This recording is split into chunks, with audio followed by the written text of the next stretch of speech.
DD214 Network podcast is for mature audiences only. Any videos, music, or entertainment not originating from DD214 Network is used and covered under Section 107 of the Copyright Act of 1976, also known as fair use. Opinions expressed are our own and do not represent any DoD or U.S. government entities as a whole. This podcast is for entertainment purposes only. Viewer and listener discretion is advised. You are no longer alone now, because we have you.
Ladies and gentlemen, 151.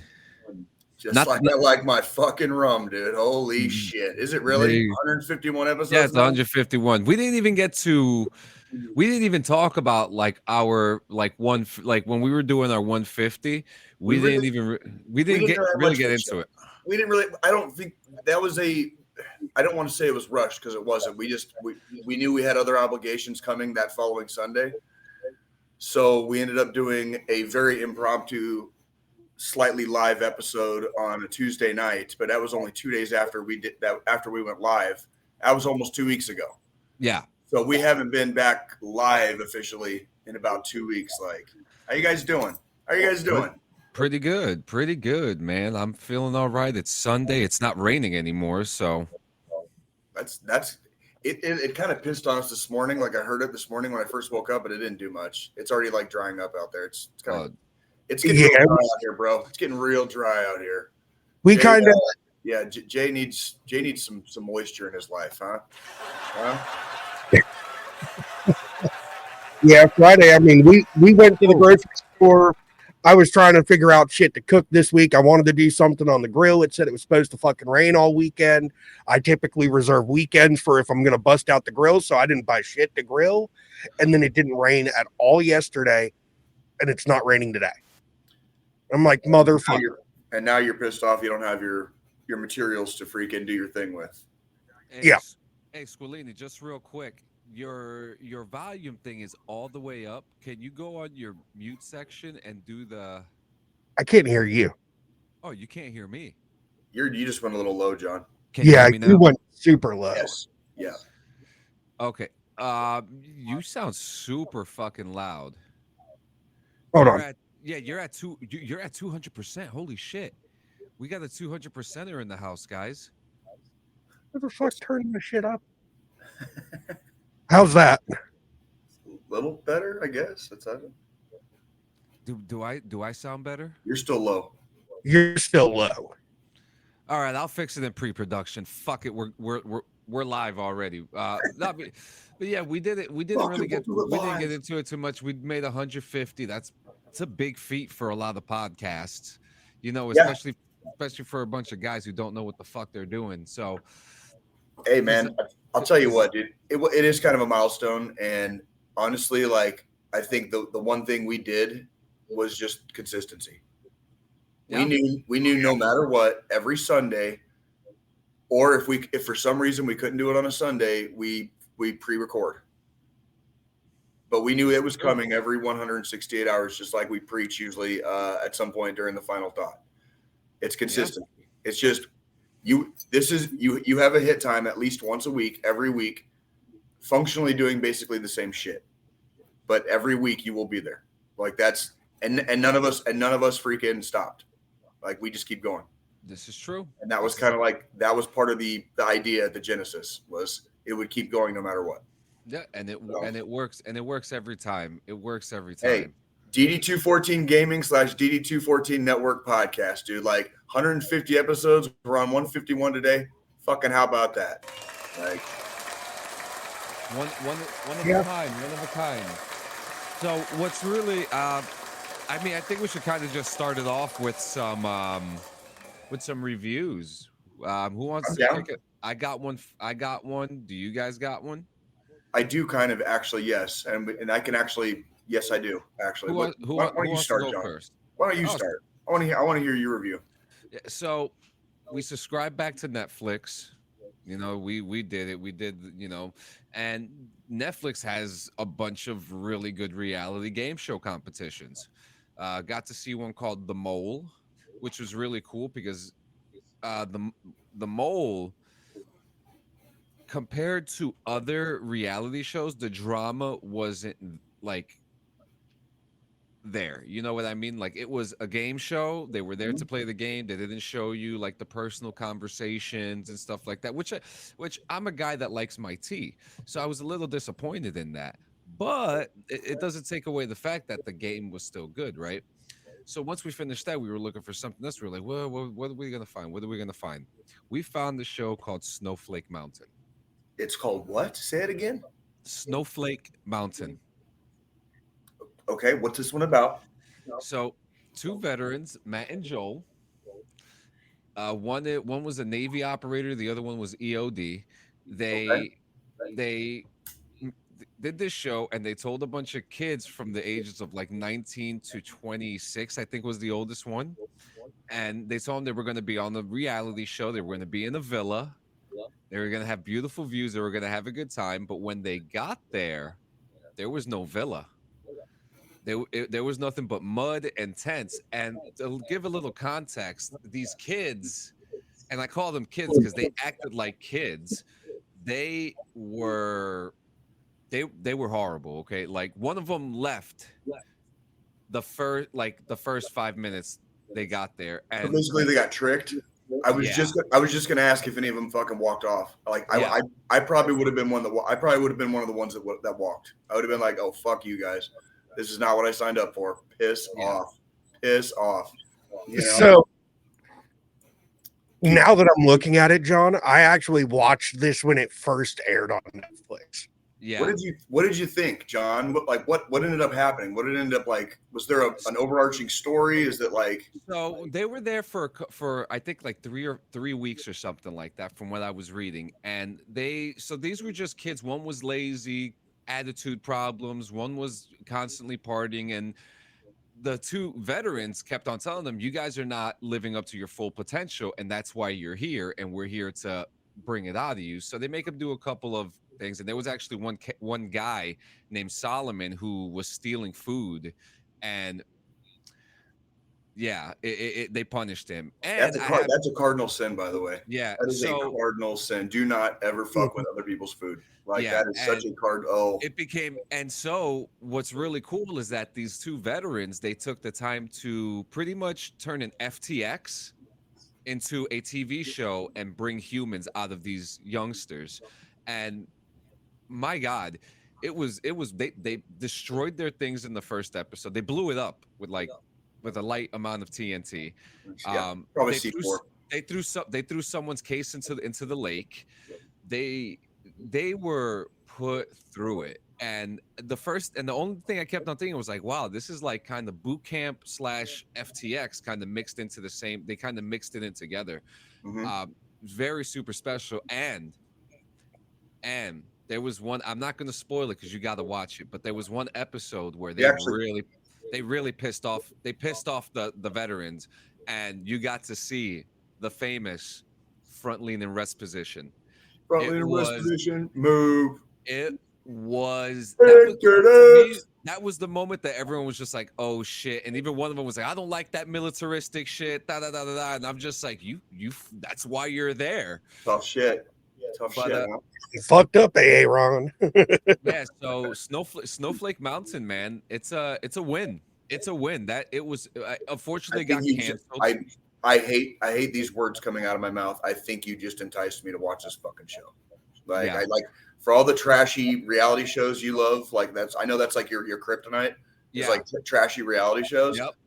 This one actually sounds like it might be a little bit up Jay's alley. Like we'll see. And We'll see. the drama was there, but what's to expect when you have a bunch of bad kids sitting in the same camp together with all you their kidding me? essentials taken away from them? I want both of you to look me dead in the eyes and tell me there wasn't drama in basic training. Oh Please. shit! Oh, there totally fucking was. Uh-huh. Oh my god! Yeah, you guys remember. You guys, but that's some of the shit we don't really talk about. You know what I mean? Like we just don't get around. We never get around to talking about it. Well, there's kind of like a code for that too, right? That's the code everybody's learning. Is like freaking.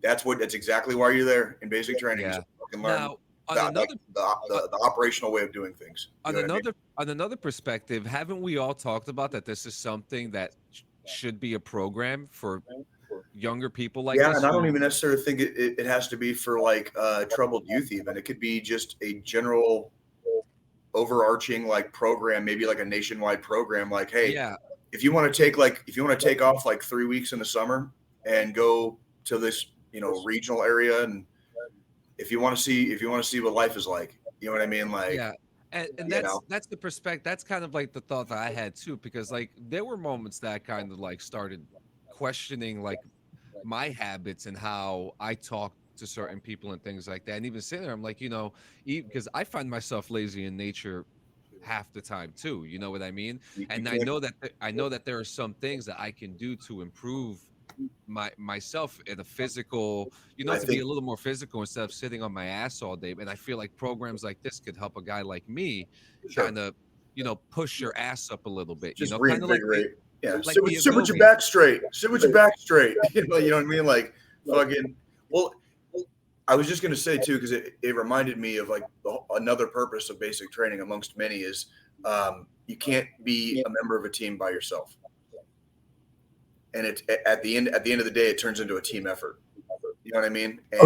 And that's the whole kit and caboodle of why we train and what we do when we train, and because we're all part of this like working chain, this huge machine that's operating. And so like the chain is only as strong as its weakest link. And you don't eventually that peer pressure exists to where you don't want to be the weak link. Yeah, it's not worth it to be the weak link. So you push yourself harder just to make sure you're not like somewhere in the back part of the pack. You know what I mean? Like you're like, at least I'm going to be up here where nobody's fucking bitching and moaning at me. Yeah. You know and what I mean?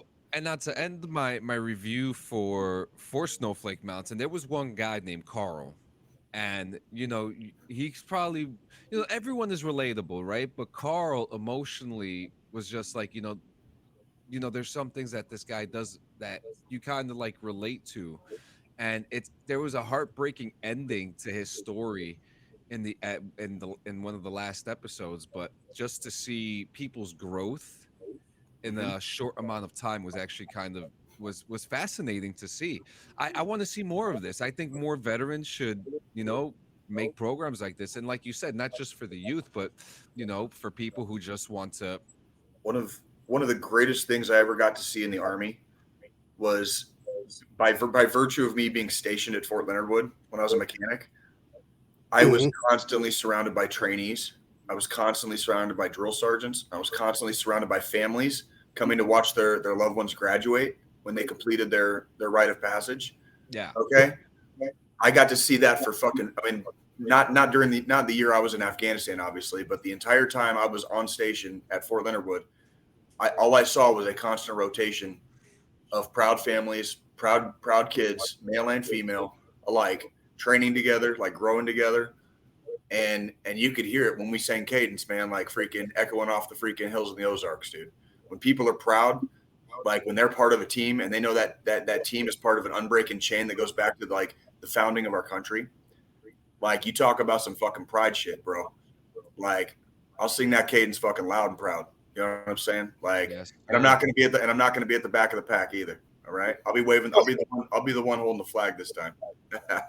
That's right. And now the next one you got is Roadhouse, right? We did actually real quick before we do Roadhouse. I was going to say it was St. Patty's Day by virtue of our thing. Did you guys do anything at all St. Patty's Day I at all? completely forgot it was St. Patty's Day, dude. This one Completely forgot. this one did kind of slip a little bit. If we were home and in town, we probably would have gone out fucking that Saturday night downtown just to go out, because that's typically what we do. But because we were out on vacation visiting our buddies in Tennessee, you know, St. Patty's Day hit while we were fucking on vacation. Yeah. We were, you know, we went out, but we didn't like go out and do anything like St. Patty's Day at. We just did our typical shit that we do when we go visit them, which is, you know, get up, hit up a brunch spot, drink a couple mimosas, or in my case, you know, I had way more White Russians than I've ever had in years. Because I've gotten onto a fucking Lebowski kick in some sort of nothing wrong with that. Now I'm ordering White Russians again, and it's been a while since I've done that. They taste like chocolate milk. What are you gonna fucking do? What are you gonna fucking do? The things are goddamn delicious. Those things are goddamn delicious. Fucking Nesquik for adults and shit. It really fucking is. It really, really fucking is. Right? But yeah, no, I mean, we just did our typical get up, fucking go get brunch, fucking go back to the house for a couple hours, hang out, play some board games, talk shit, and then out to dinner. And the Friday night while we were out there, we went and saw a comedy show. Nice. Never heard of this guy before. His name's Steve Gillespie.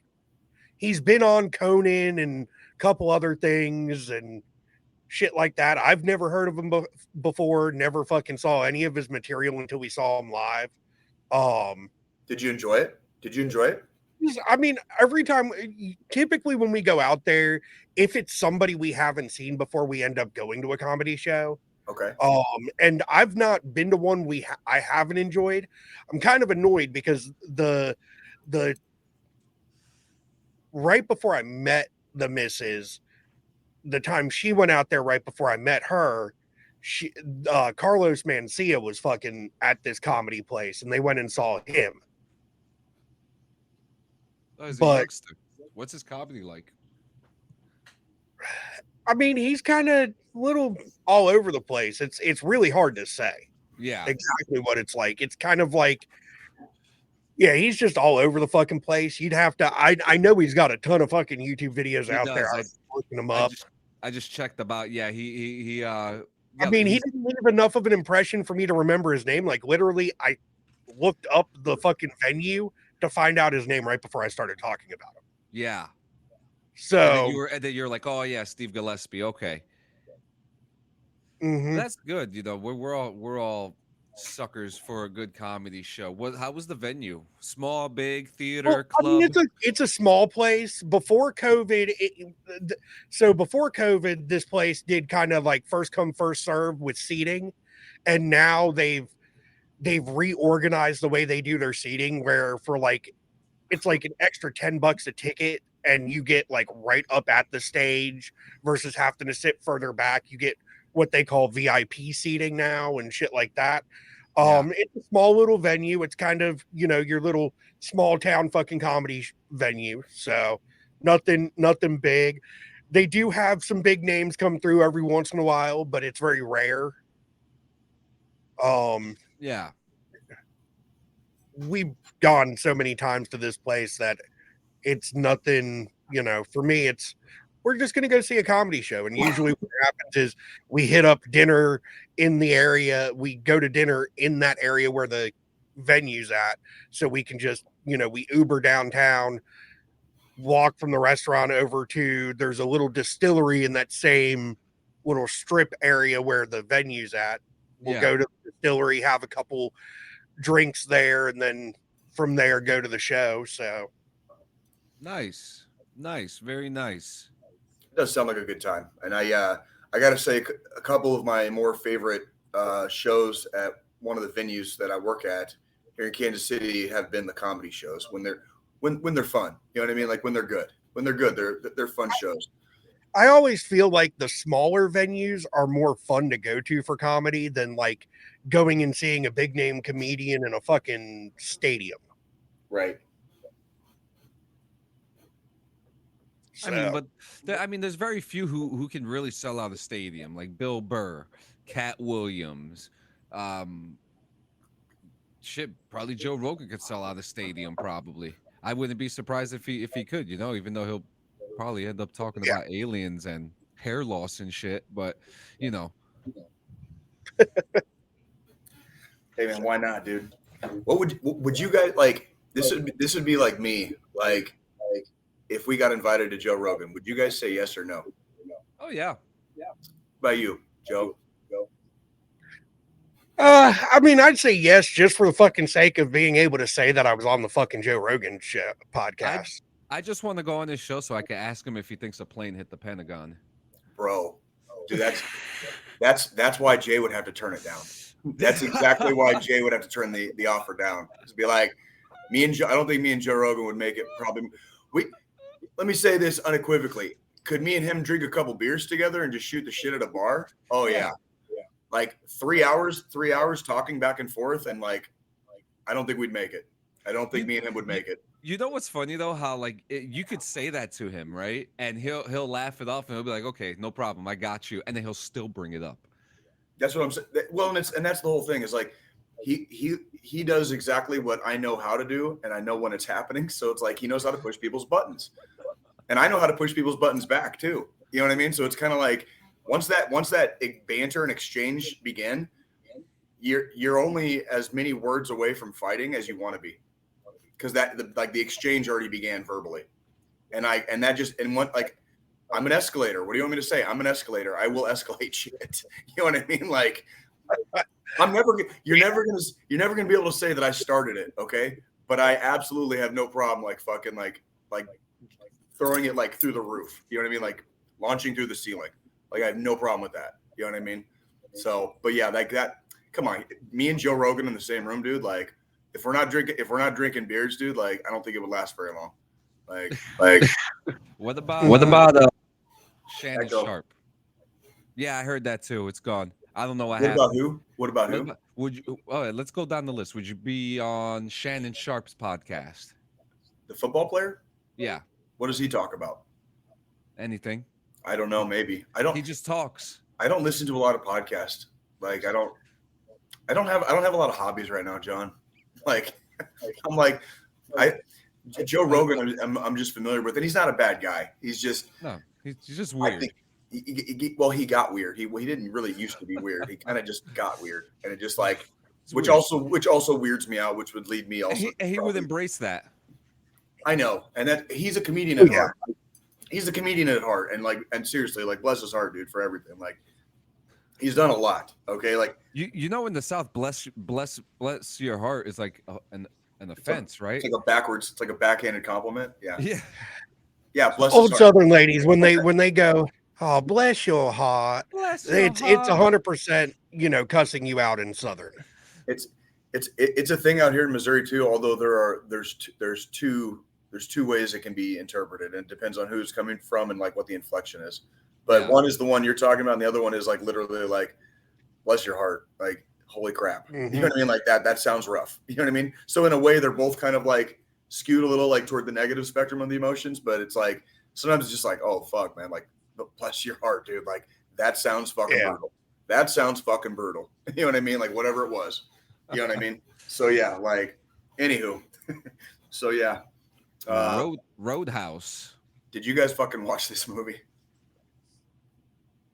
I don't think you're ready for what I'm going to say about it. Like, what did you guys think? I want to hear Jay's thoughts first. Oh. Pleasantly surprised. You like Not my favorite. Not pleasantly surprised. I enjoyed it. Not going to watch it again. Don't need to. But for watching it once and it was free, like free 99, my favorite fucking price ever. You know what I mean? Like it got me through a couple hours, and I was mildly entertained the whole time, and could have done without some of the CGI. But I was entertained. Like holy fucking shit, I was entertained by this goddamn movie. Like it's leaving a nasty taste in my mouth. Like, it's kind of like Cocaine Bear. Like Joe Davola. Do you remember? Remember Cocaine Bear? It was kind of like that. Movie of the year. Cocaine Bear's movie of the year. Dude, it was like it just dumbass, mindless popcorn entertainment. That was it. Mhm. That was literally You know it. damn Like, well there's gonna be a cocaine bear in GTA 6. I'm just saying. I that would be mean, great. You're right. I was pleasantly surprised at it too. I mean, obviously, we're doing a remake of a classic fucking Patrick Swayze movie. But you're never It's gonna, like, yeah, you're never gonna be able to why the fuck replace. are we doing this? You're Right. never going to be able to replace Swayze. Patrick. It's never going to fucking happen. However, I think McGregor needs to not fucking try acting again because all he did was just play him. His role was just designed for him to be him in a fucking movie because that's all that was. That was 100% the thuggish nature of fucking Conor McGregor. Fueled up on on screen. fucking coke and fucking booze, like just fucking like going 185 miles an hour, like at all. Have you seen the interviews? Yeah. They Dude, have he's been insane. He's fucking like whacked out. he's gacked out, bro. Like that's if you want to see what a person looks like on a fucking on a really good look, fucking we're not cocaine. trying we're No. not trying to assume, but like when you Oh, know, no. you know. Yeah, and he's totally gacked out in a couple of those Yeah. interviews. I've seen that. They were doing like publicity pieces, Joe. They were doing like publicity pieces. One of them was on like fucking ESPN. And it was like him and It's Jake interesting Gyllenhaal. too because he thinks like the movie is about is like him. He thinks he's like the star of the movie, and the way that he's portraying himself in the interviews, it's like, okay, yeah, it's old Conor McGregor, we get it, yeah, but at the same time, this is not your movie. Wow, he's doing public. That's part of What's his screen time? About give probably 15 to 20% at the best. There you go. 15 to 20%. And that says it all. Yeah, probably. But And he's probably thinking that he's the reason why this movie is making money too. well, I think they're trying to pull his fan base into the movie. Mhm. Yeah. And that's obviously like that's why one of those interviews was on ESPN. But dude, yeah, he was gacked the fuck out. Like he's like, dude, It almost this is kind why of we makes you don't do wonder, like, this is why we don't do drugs, kids. This is why we don't do drugs. Okay, yeah, like, he even stated that he moved to New York, which I think is a big thing too.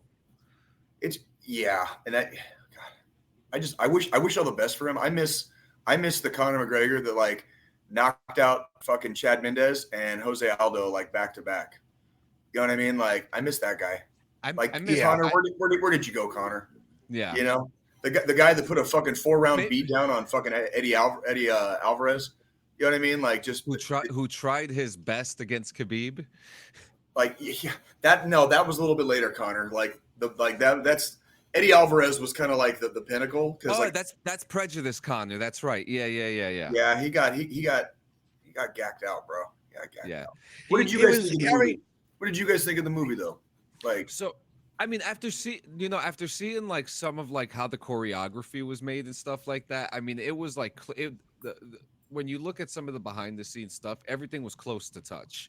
You know, they did a really, and then it's even been confirmed and stated by Jake Gyllenhaal that Conor punched him in the face a few times by accident, or was it? It does happen. That if you're shadow boxing and you're shadow boxing with a partner, that will happen. Especially one who who has like the basic skill set down for their movie. And I want to give a huge props to Jake Gyllenhaal, who is actually one of my favorite actors. I can't wait for him to do The Division that's coming out soon with Jessica Chastain. It's just based on the video game. Yeah. Holy crap! It's probably going to be shit, but whatever. I'll eat it up. But it's Jake Gyllenhaal really immerses himself into the characters that he plays. He does. And I mean, even like seeing some of more behind. I remember when this movie was being filmed, then Jake Gyllenhaal did that UFC thing, and he was in the weigh-ins. Like they showed him at the weigh-ins, weighing in for this movie fight, and even after. Like during one of the intermissions of a UFC pay-per-view, Jake Gyllenhaal was in the ring, filming that movie, which they filmed in front of a live audience, and that's to me that's big ups in film production. Agreed. The production was just like off the fucking wall, but when it comes to story, and I'm a Conor McGregor fan, but I just feel like I want to see Conor McGregor be a character, not an extension of himself, because that's what the movie is for. We know, because in that case, then we're just watching the documentary. But but the fights were good. I'd say the fighting sequences were pretty halfway Yeah. decent. I did roll my eyes at one of the particular fight scenes where like all of a sudden it was just like the entire bar erupted into a bar fight. And I was like, that's not. Okay, like It's not nobody's 1899 anymore. No one does that. Okay, I'm not proud when I say this. I want to make that explicitly clear. I've seen a few bar fights. Okay, I've seen a few bars erupt. Okay, but like that particular scene, I was like, chaos does not just spontaneously erupt in crowds. Okay, it can start somewhere and make its way kind of like through the place. I've seen that. I've never seen people like at a table across the room just stand up and start slugging each other in the face. You know what I mean? When they were just sitting down having beers. You know what I mean? Just for God's green will, right? Yeah, just because somebody on the other side of the place said bar fight. Like, you know what I mean? It's like, are we drinking here, or do we come here to like do WWE? You know what I mean? Like what was the whole? Anywho, that I did roll my eyes on that shit. That was a little excessive. I was like, what did somebody just set off? Somebody just set off a stick of dynamite? Like, holy shit! Come on, you know what I mean? Like, anywho, Joe, I gotta hear about like give me some of your thoughts. McGregor, the movie. I mean, the McGregor part, that just was like, meh, it's fucking McGregor. Like, we got McGregor, like, McGregor was playing a dude dressed as a dude being another dude. Like, that's Conor McGregor. That's Conor McGregor. The CGI was a little over the fucking top. I did chuckle hard at that first encounter at the bar with Gyllenhaal's character and the fucking motorcyclists, where he's like, "Is there a hospital nearby?" And then he just starts smacking people. Like, that was just like fucking hilarious. Like, and then you got the one dude from the fucking biker gang, like, "Oh yeah, it's about 20-25 minutes from here, the hospital and all this shit." Him out and shit. Like, outside of that, I mean, it's definitely one of those, like, I'm gonna watch it with the missus just so she can see it, because she's been wanting to watch it. But after that, I'm not gonna fucking watch the damn thing again. It's not one of those. No, I don't. I mean, technically, if we look at it, technically, this is the third Roadhouse movie. What was the second? So there was a direct to DVD sequel in 2006 called Roadhouse 2 Last Call. That's right. Was Sam Elliott in that one?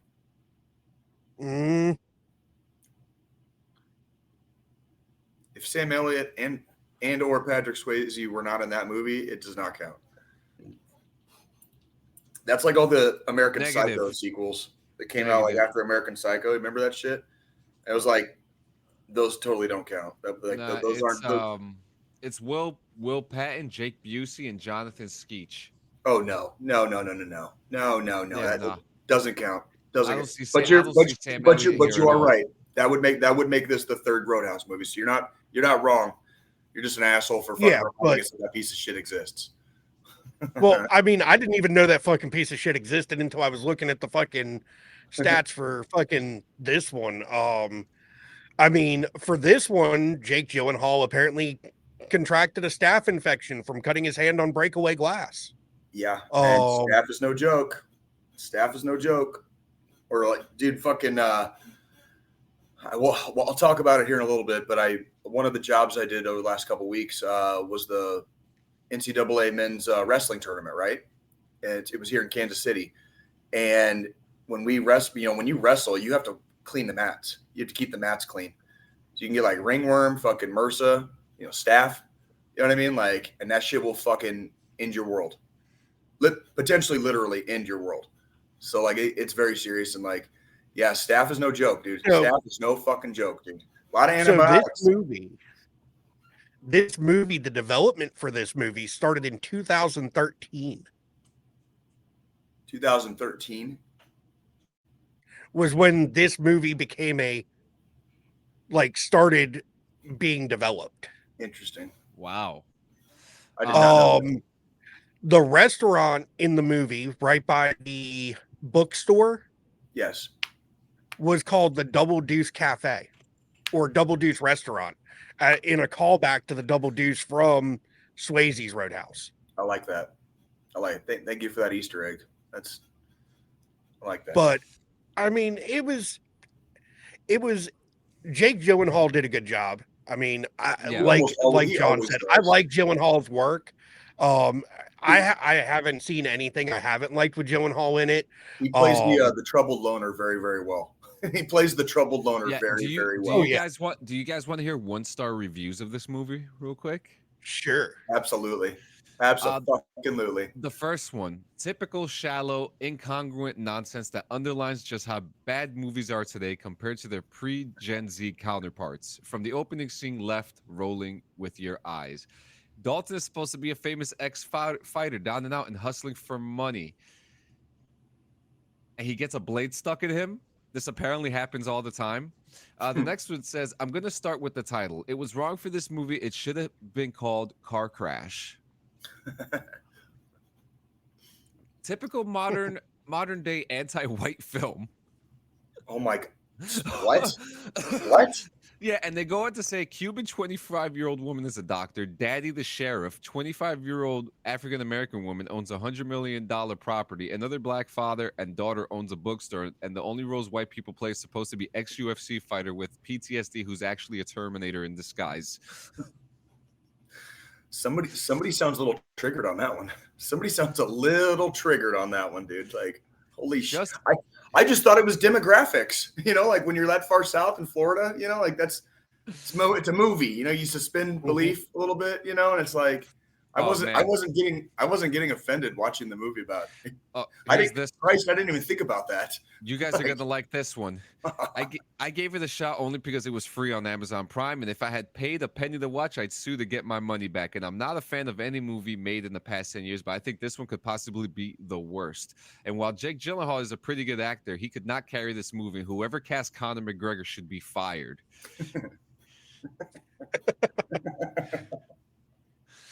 Oh man, so bad. Well, that's halfway through. I question why I was still sitting there torturing myself. I watched the Super Mario Brothers movie with my 5-year-old last week, and truly, that movie had more structure.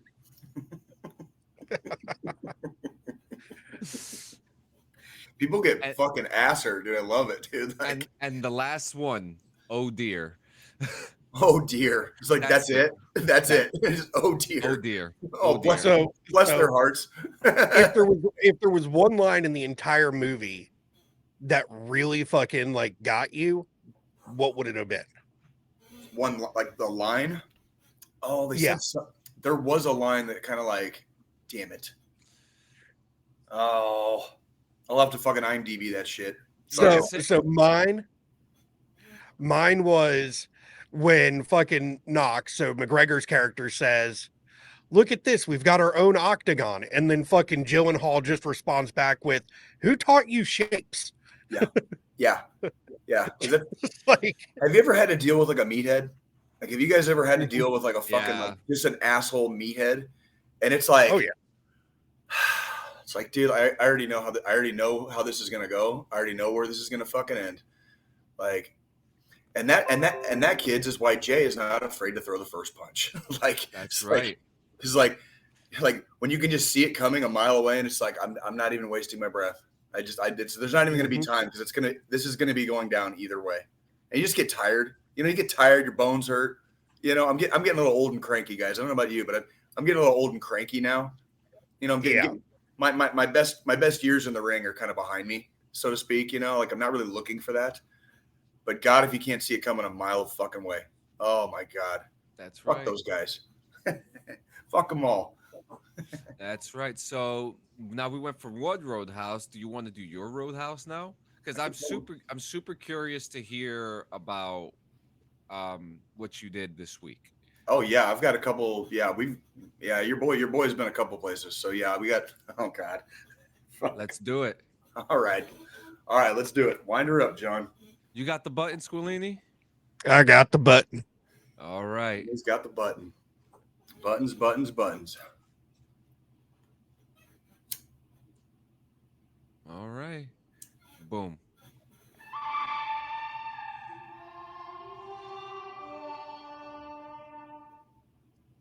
Well, Pilgrims, it's been a couple of weeks. I know we were together last week. Unfortunately, we were not live. Hope you all have been well. We got some fun ones and a couple of doozies for you today. Get some coffee out of that there kettle. Come sit around the fire with me. We'll shoot the shit for a while. All right, all right. You guys still hear me okay? Loud and clear. Good shit. So, and feel free to chime in from the outskirts, guys, if you need to, if you have any questions. So I've been to a few places last couple of weeks. I want to say the first one, first and foremost, the one I'm like absolutely like the proudest of, here in Kansas City, Missouri. They opened the first ever soccer stadium built exclusively for a women's team. So before I say anything else, I just absolutely have to fucking give a goddamn huge round of applause and fucking a very prideful fucking shout to Kansas City, to the Kansas City current soccer team, the ladies soccer team, to all of the fucking beautiful fans here, dude. It's a beautiful stadium. Holy shit. Y'all did it. Y'all did it.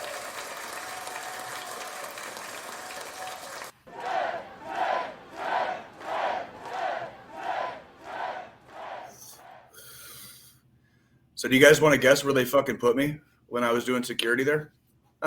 Where? You want to take a wild guess where I got stationed while I was doing the job? Right in the middle, right at the front.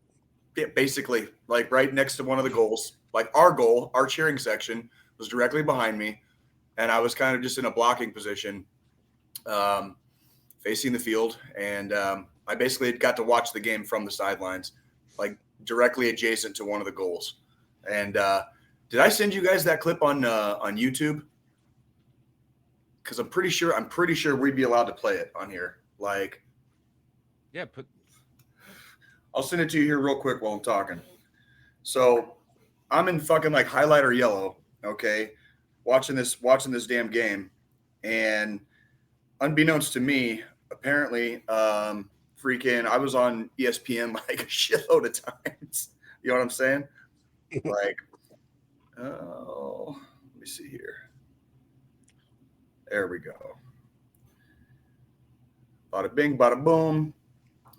And so basically, like, I just found Jay's forehead. my forehead. I just found Jay's forehead. Oh, you're gonna see a lot more than my forehead. I'm sending you the link right now, and you can pull this up and you can play it because it's basically the first 30 seconds. You'll see me all three times we score.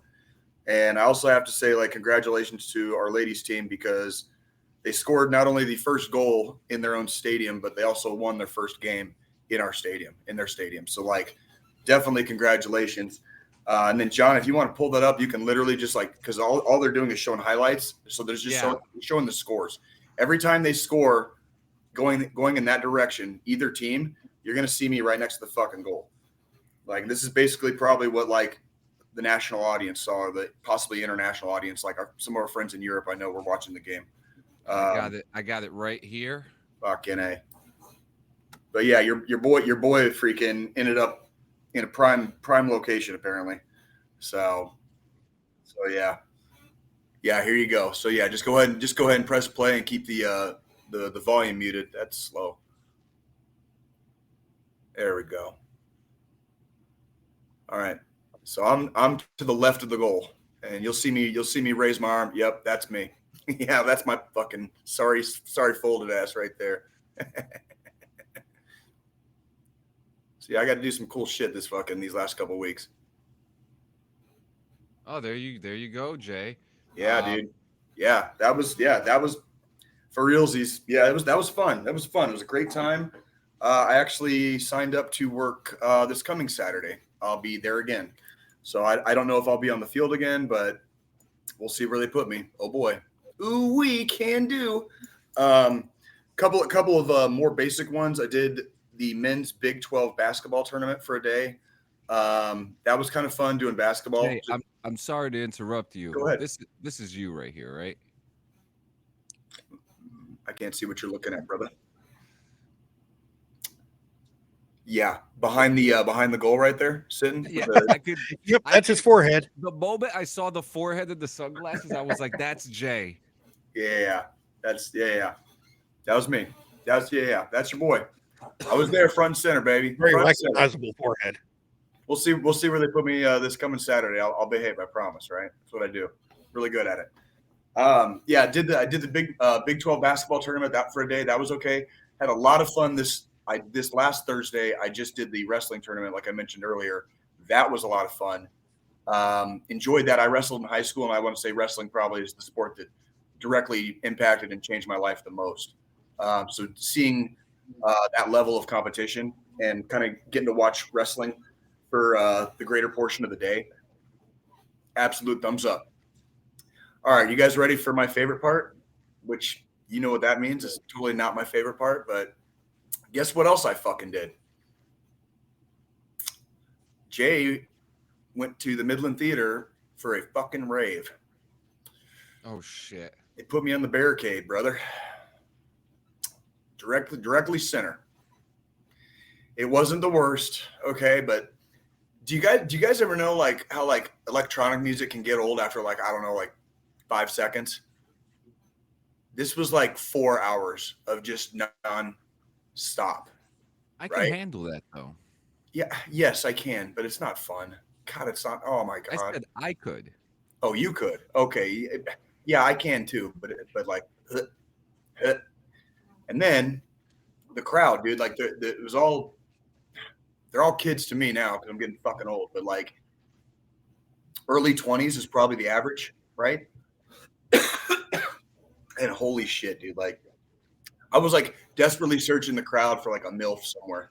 You know what I mean? So at least I could have, you know what I mean? Like something to hold on to, you know, a rock to lash my boat. No, just kids. And I'm just like, dun, dun, dun, dun, dun, dun, dun, dun, dun, dun. I think I like added to my fucking post-traumatic stress with this one, dude. Like, oh, and the fucking, you know how like I told you guys about the Midland, how it has like a balcony seating, like, you know, like top. Oh shit, dude. So I'm like front and center, like I'm in front of the stage basically at the fucking barricade. And I'm staring at the fucking balcony, and like this one like certain beat hits, and everybody upstairs started fucking like bouncing, and I'm watching the fucking balcony go whoop, whoop, whoop, whoop. And I'm like, oh, holy shit. Am I about to witness like a fucking mass calendar rave, dude? Like, holy shit. Oh my God. It's built for that. It's totally built for that. That's so it bends like that. Oh, it flexes. Yeah. And your boy Jay saw the flex. And I was just like, I'm sitting there at the barricade, just like, holy shit. All these like all these poor drugged out fucking college kids are like, they're about to fucking find out quick. You know what I mean? Like, you know, no, it's totally built for like the building and they updated the theater and they remodeled it. They're built to withstand earthquakes. It's part of the code out here, especially being close to the river. So they're built to withstand shit like that. That's literally what they're built for. Like, but that's crazy. When you see it, it's like, oh shit. Like, yeah, it was a little trippy. There were a couple of highlights that they played a couple of good songs. Some of the lights were cool. When the main performer, the main DJ, I think they're called Zed's Dead. Zed's Dead was the name of the main DJ. They were all right. They played some good songs. They finished with a what's that Frank Sinatra song? That's Life. Like, yeah, that was the song he went out on. But he like obviously like DJ'd it the fuck up and like added shit to it. And oh my God, that's like, you remember I told you like the fucking Deadheads were like the messiest fucking crowd I've ever had? Mm-hmm. Not anymore. Someone topped it.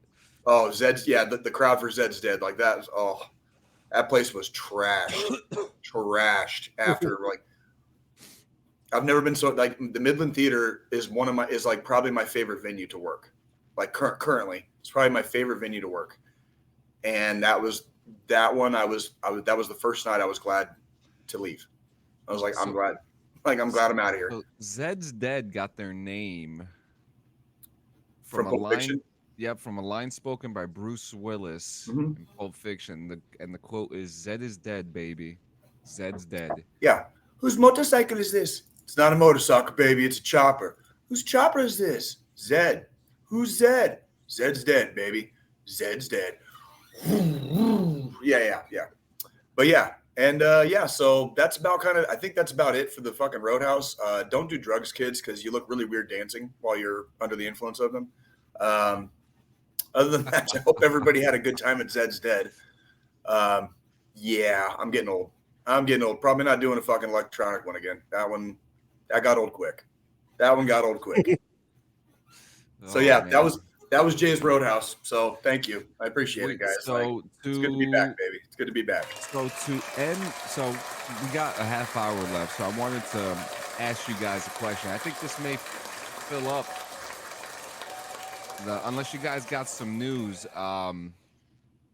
But I want to ask you guys a serious question. I want to see if you are able to get the results done by next episode. Okay. Do you want to take the ASVAB? No. How about the short version of it? No. Same results. Maybe. I'm not. Yeah. I'm a little ASVAB'd out, bro. Like I've already done it twice. What if I give I'm you satisfied with my line scores. I was very satisfied with my line scores. I don't think those line scores are going to be the same anymore, but I'm satisfied with the ones I got the second time I took it. Well, shit, I think I'm Yeah, gonna take. Well, since you guys are gonna take it, I'll take one now, and you guys. Tell you what, you take it, and I will bring a piece of paper, and I'll show you the line scores that I got. How about that? All right, let's see. Oh, Jesus Christ. You're already fucked, aren't you? I don't even know what's going on. What liquid is neither acidic nor basic? Neither acidic nor basic. What are the options? Well, you can't answer it for me. Oh. It's my test, remember? Oh, John, you poor bastard. You poor bastard. Cola, juice, water, and milk. Okay. How long is your small intestine? Actually, I think I know this one. The process 1,000 meters. Liquid water spontaneously changes to a gaseous state at room temperature is known as... Okay, I know that one. From the options below, select the component pieces that will resemble to make the object shown here.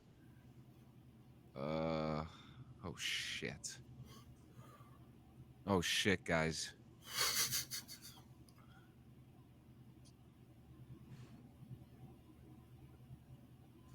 From the options below, select the component pieces that will resemble to make the object shown here. There's 5 pieces. Oh, it needs to be a straight triangle with the missing top. So it's C. I don't like this, guys. Did you see why me and Joe slowly shook our heads?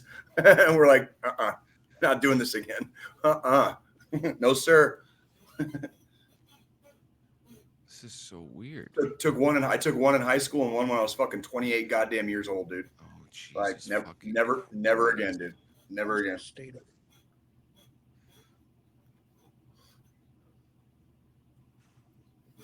It's just kind of fun watching your brain melt, though. I'm not gonna lie. This is.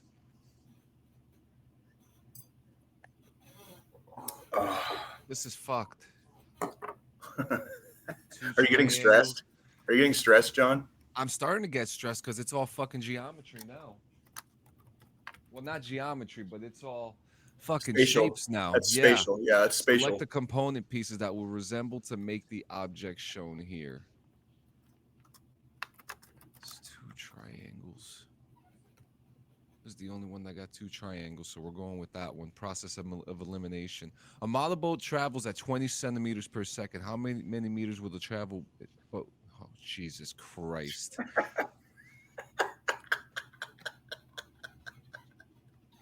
Oh my God. John can run at a rate of 9.5 miles per hour. How long will it take John to run 23.75 miles? Oh, Jesus. You got a pencil? You got a pencil and paper, John? Dude, I Start can't doing some even fucking math. I can't even do math with a pencil and the paper, let alone the calculator. Poor Oh, bastard. we're at arithmetic reasoning now. There are 1639 students in attendance at the high school. Approximately what percentage does one student count towards the number of students? My lord, 0.06. Olga saves $15 from every paycheck to save up for a new game system that costs $399. Wow, it sounds like a lot that's happening today, but she only has $360. Ignoring any taxes from the purchase, how many more paychecks does she have until she has enough money to save by the game system? Is 50 an option? We'll do 4. Jargon most nearly means we know what that means. The cube of 7 is 700. A sauce maker has Y pounds of tomato to make sauce after he has used 35 pounds of tomatoes. How many pounds of tomatoes are left? The correct formula solving problem is Y times 35. I don't know. If X equals 10, what's the value of Z in the equation? Z equals X. I don't know what that symbol is, but we're going to put 188. I just did the general science one, and I got a 68.75%. Holy shit. Jonas, don't forget your boogie board. From this passage, you could inform that mom says she's applied sunscreen on Jonas's brother. Whoa. Jonas threw some towels in the back of the SUV and hollered through the garage door. Okay, mom. He then grabbed his boogie board. Bobby, there was no response. Mom buckled Jonas. Jonas, can you help me with the umbrella? Yeah, that's how it all starts. Jonas buckled down, tripped over a chew toy, and then helped his mom put the large umbrella in the SUV. I can't find Bobby. He probably shouldn't come with us anyway. Bobby is a dog.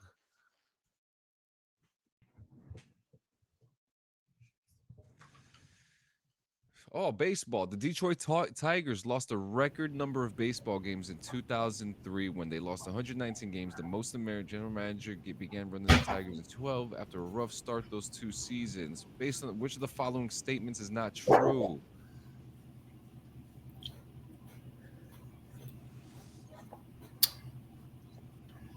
John, I just want to say I'm enjoying watching you squirm.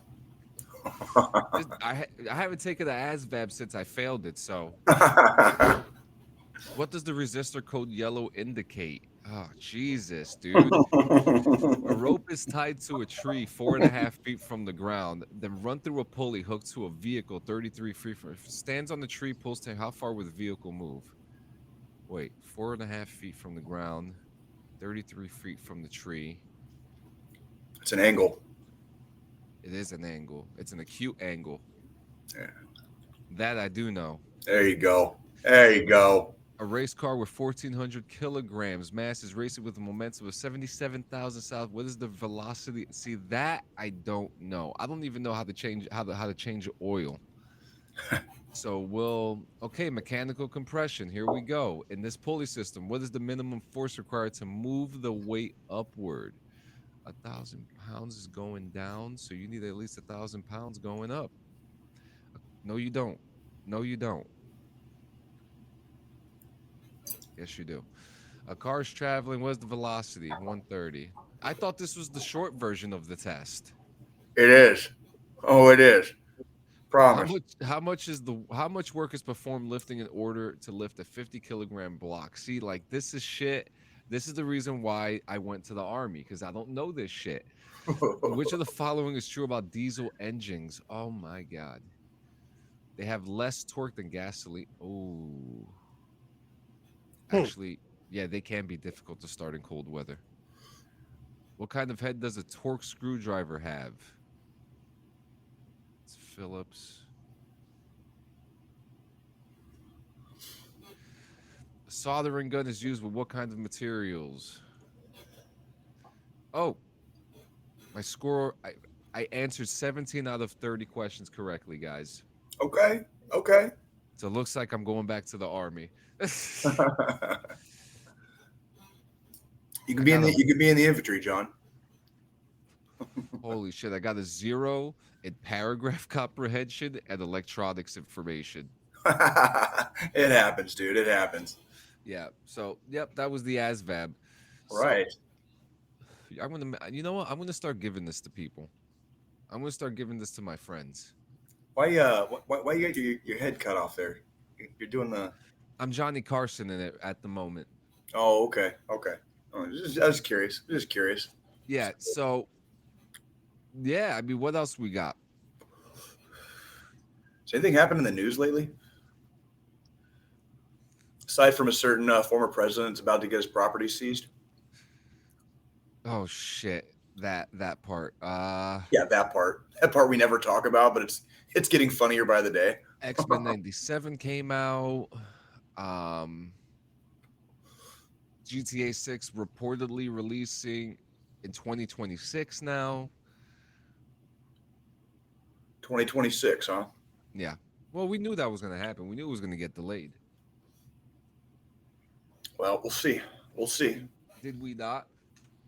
So they're going to release that game basically right at the end of like the alleged console life cycle. Whatever the next.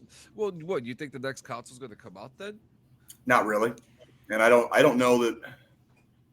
When it comes to consoles, I don't know that there's always going to be more room for growth. Okay, yes, but when we talk about like just strict console playing video gaming, I don't think they can grow up very much farther. They're going to start growing out. You know, like how they build shit out west. We build out, not up. Like that's what that's kind of where I'm seeing consoles going. It's like we're not going to get much more up than we're at. You can get as close to photorealism as you want. You know, you can X, Y, and Z, but the development process and stuff like that, the console only needs so much oomph to be able to provide that. Once you have that amount of oomph, you can't really get any more photorealistic. You know what I mean? You can't really get any farther up. So once you're kind of there, you've reached that particular plateau, which has been coming for a while. You're gonna have I think we're just gonna see different models of consoles. Remember how like when they had the Atari, like Gen 1 Atari? I didn't have Atari. I had Intellivision. Another kid had Coleco. It's basically the same shit. Same shit across 3 different platforms. It just depended on which fucking controller you used. That, you know what I'm saying? Like that's about the only thing that functionally changed. Yeah. Same shit. You know, and I think that's kind of what we're going to see is like more every new gen console is probably going to be right here, but they're going to be spread around. They're not going to be a higher tiers per se. You know, I've been kind of like reading some things too that Microsoft isn't going to come out with another console. Why would they? If the current gen is functional and capable of what I just discussed, we're not getting a lot of games right now for next gen. We're not. There a lot of them are in development, but the console basically came. The new consoles came out before there was a library ready to play. Yeah. So it's basically this trickle thing. You're getting one drop of water, and you already bought a lake with a dam. Yeah. You know what I mean? Yeah, so you're like you're in a dry lake. You're in a dry lake, and the dam's already up, but the lake's got to fill up with fucking rain first. Yeah, because I've been reading things about Microsoft sticking with the PC space, kind of like sticking with their, even coming out with. Isn't that how most you can attach controllers to your PC now? So it's PCs are basically going to be the new. Yep, PCs are basically turning into the new fucking consoles.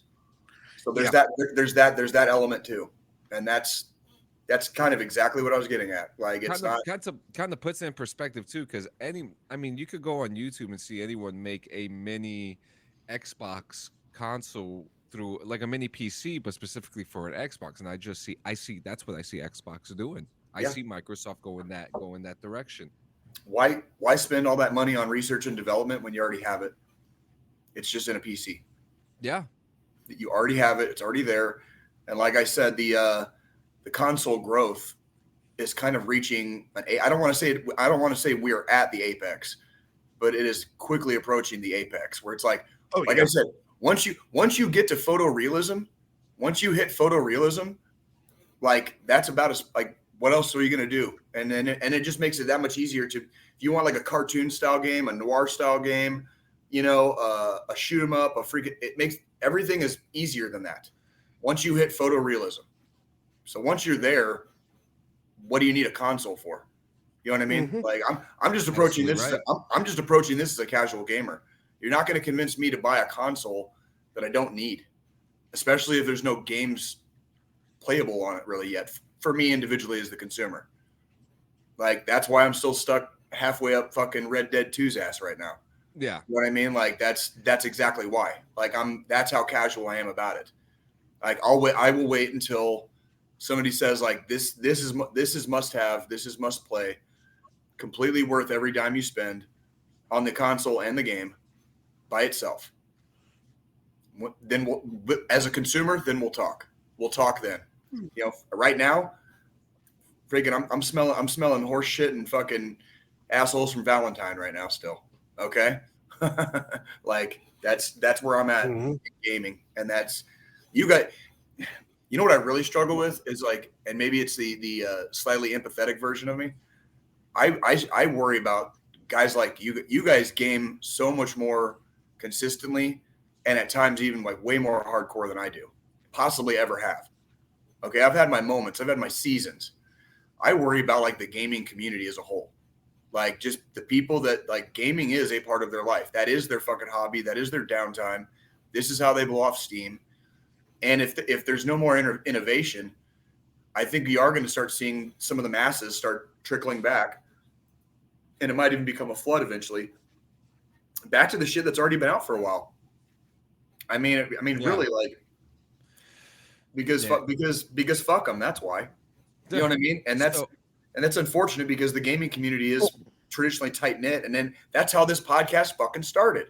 Was the gaming community? I mean, you know, realistically, I already do that. Like, yeah, I'm a lot more of a hardcore gamer than you are, Jay, but I go back to fucking games that I've beat multiple times just because there's nothing else and I enjoyed the fucking game enough to where I'm going to go back to it. And then there's other stuff that I get and I'm like, why the fuck did I do this? Like, why did I even bother spending money on this game? Stuff like that. There's and the big issue for me, especially being someone that grew up in the era of you had to have a physical copy of the game to play a game. There was no digital shit. Yep. The big problem for me is everything's switching to digital now. And you know, yep. And that's luckily Steam's a prime example of a company that's doing it right. So after you purchase a game, as long as you play, I think it's less than 10 hours of that game, you can return the game and get a full refund. So, but with other digital content, you can't do that. Steam has a good refund policy, as I just used it for Taxi Simulator. Well, and I know you guys, you know, we've covered this topic ad infinitum on this podcast, and that's John will be very quick to tell you too. Like, there's a reason we rebranded at one point from DD214 Gaming over to DD214 Network, and we're not afraid to do it again, bitches. I'll fucking do it again. Guilty. I'll fucking do it again. I'll fucking do it again. Fucking do it again. But yeah, that was part of the reason we rebranded in the first place, was because the gaming industry just absolutely collapsed in on itself like a black hole. I mean, just absolutely collapsed. And it was like you can't trust a thing the companies say. You can't trust a thing the developers say. Okay. And it's just like, and then the shit will come out and you got to pay extra money for shit that used to come with the game. Oh, and by the way, if the internet fucking fails, game over. Game fucking over. You won't even get to fucking access your game without like, no. Buzzer, buzzer. You know, like where's it at? Hold on. I got it. Hold on. Right here. No, that's a fucking no-go. Okay? Fuck no, Snake. Like it's the money. It's the fucking lie. It's the getting bullshitted and being hungry for something. And when you get the sustenance, they give you a crumb on your plate and tell you you should be full. No, fuck you, bro. Fuck you. Yeah. No. Let me go refill my coffee real quick. Go ahead. Yes. So I got a cool little developing story. I'm not going to talk about where it's being tested at or why, but I'm going to talk about that this motherfucker, they're testing lasers. The U.S. Army is testing lasers. Um, they have they have laser weapons mounted to Striker combat vehicles as we speak right now. But just on the 21st, General Michael Kurilla, the CENTCOM boss, told Congress that he has 350 kilowatt lasers that are Striker based right now. Experiments are underway and to identify their best applications. They're currently using it against enemy drones in an operation right now. He did not disclose preliminary results. A request made to command for additional information was not immediately answered.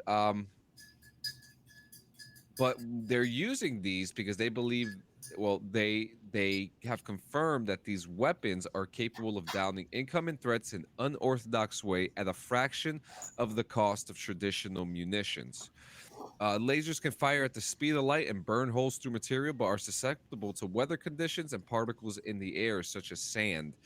Microwaves can fry electronics in mass, but effi- uh, their shit is stunted at greater distances. Um, this is pretty cool to know about. We're testing lasers. Lasers.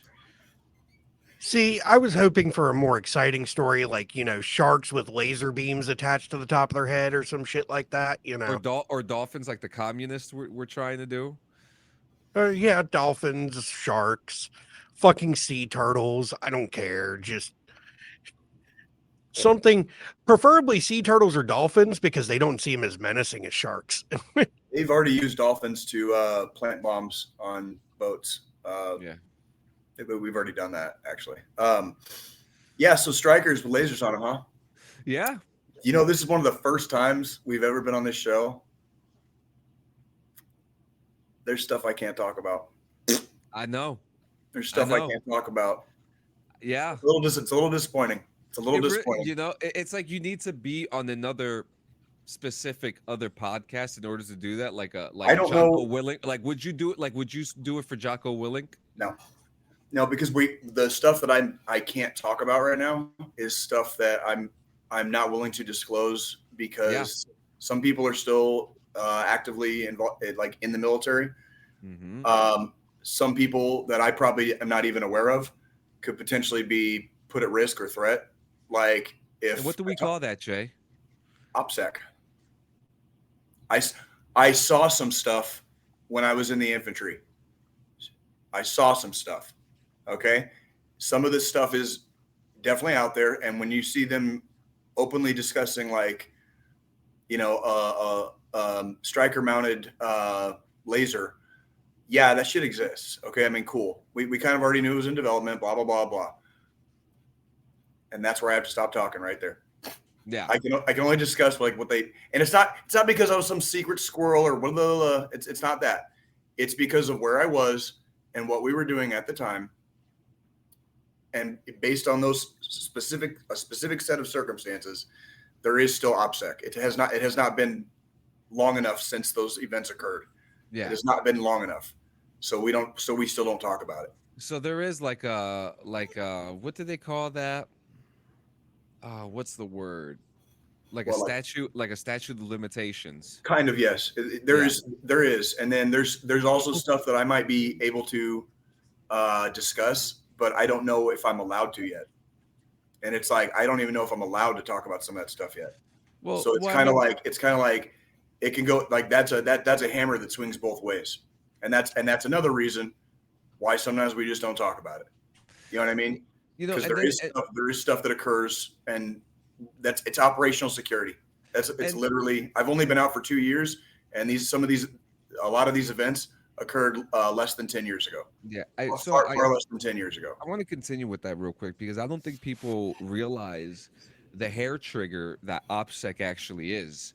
And how even like the littlest mistake as even just taking a snapshot of a photo, bro. Like let me on remember Reddit. The watches? Remember the Garmin watch situation?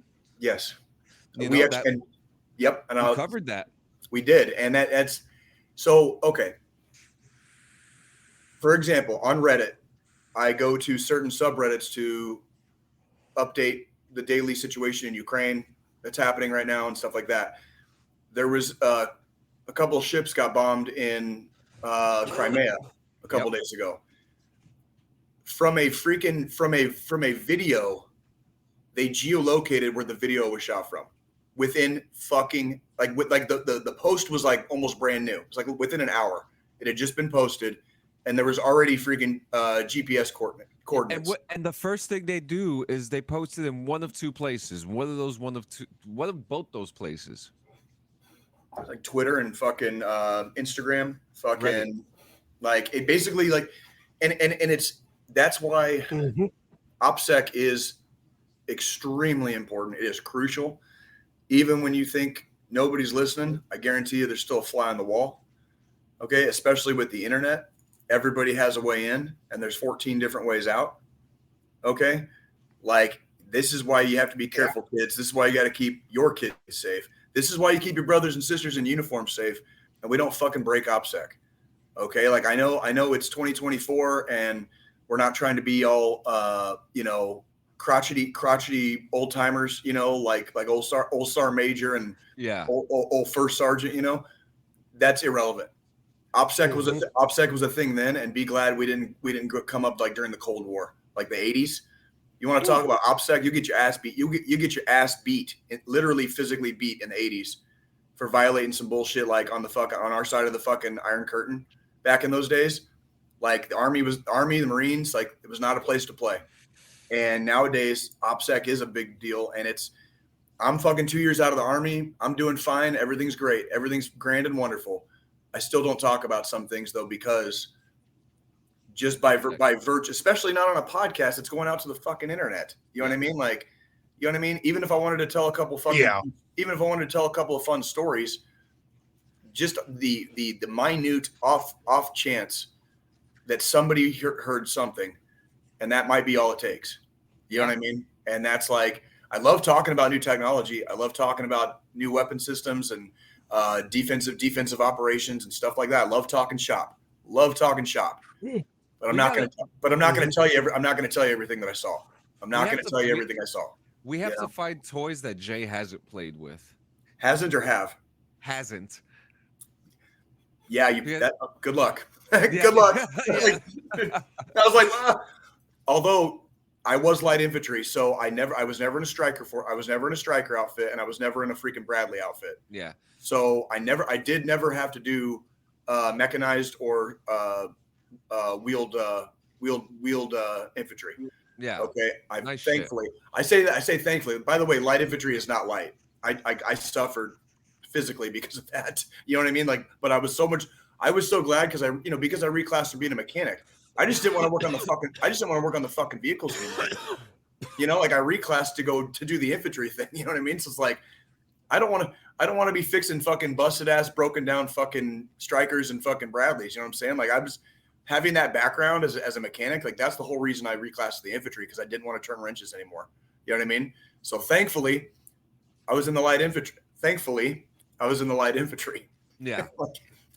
It'll toughen you up, kids. That light infantry will toughen you up. It's definitely not light. So does anybody got anything else before we close this bad boy down? I think I'm okay. No. I think I'm good.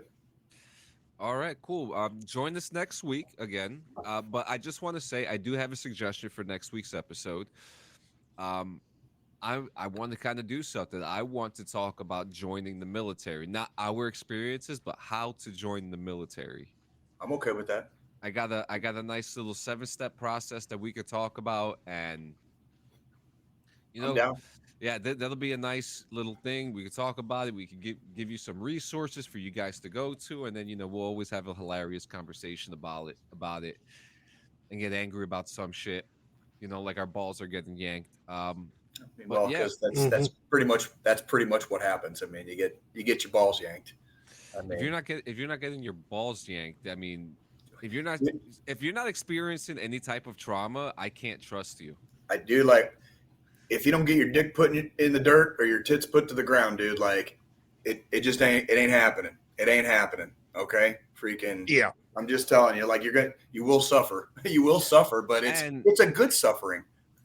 Yeah, It's a good suffering. And for those who do need to get their dick off the ground and their tits off the ground as well, I mean, this is a perfect time to do it. The final thought. Who's got it today? Who was it? Oh God. Did you guys see all three of us just blank the fuck out? Like, one of the two of y'all, I had the last one. John, that's you then. I'll take it then. I'll That's take you. it. Ladies and gentlemen, look, it's no secret. The number is still 22 a day. You know, I just heard a story recently. I hate calling them stories when they're true. But I heard the story recently of a older gentleman became homeless, you know, no help, tried his best to get his resources done, didn't get no help from the VA, and he took his life. And you hear these stories and you always ask yourself, what could I have done to help that person? What could I have done to make it better? And you don't have to listen to me today, but I could give you a nice little suggestion and tell you, just talk to them. Talk. It's no, I think one of the biggest problems today, especially with new generations coming in, is that people are afraid to talk. They're not afraid to put someone down verbally or, throw something against the wall when they feel emotional. But, people forget how far a good little chat really goes, and so, even myself, even with you guys, like we were saying before the show, I was kind of in the mood before that last episode, but gradually, I felt better, and it sometimes you just need to talk. Okay. And if you don't want to, and again, you don't need to talk to us. We're not telling you need to talk to us. We're not telling you need to talk to a family member. Hell, you don't even need to speak to the operators from the National Suicide Hotline. It could be absolutely anybody. Hell, if you if you have an imaginary friend, or if you have a totem, a nice little totem that you could just kind of just use as your motivation, so be it. But guys, it's happening way too much, and we're losing a lot of the older ones, but the younger ones are getting affected by it too, and it's coming from childbirth. People, it's not, people are depressed. People are stressed the fuck out. People are over it. Hell, I'm fucking over it. How sick and tired I'm seeing. I'm seeing more and more homeless people day by day by day by day, and then those people are taking their fucking lives, and it's painful, man. It really is fucking painful. Like, when is enough enough? When is this dystopia gonna end? As soon as we end it. But that's the hard part, is you have to live through it. Yeah, guys. You have to live through it to make it. We need resistance fighters. We need soldiers every single day fighting the good fight. And you don't need to be a soldier of the weapon. You could be a soldier of the pen, a soldier of the brush. The point is, guys, you need someone to talk to. You can contact the National Suicide Hotline. You could text them or call them. And you can start off with 988, or you could dial 1-800-273-8255, 1-800-273-TALK. It is absolutely vital that we see you in the next hour, in the next day, in the next week, in the next year, the next month, the next century. We all don't live forever, but we don't close our own doors. That's correct. We're gonna get through this shit. We're gonna get through this shit. Yeah. I can see the horizon right fucking there. Right fucking there. It's like, and it tastes like a creamsicle. All right. Oh, it does. Especially when you get like a creamsicle. When you get to do your ruck flop, when you're finally done, you get to do your ruck flop and just take that fucking goddamn thing off, and you can sit down on the ground for like 5 seconds and just like, and I'm done. Okay. Yeah. Fuck yeah. Yeah. Fuck yeah. You know what I mean?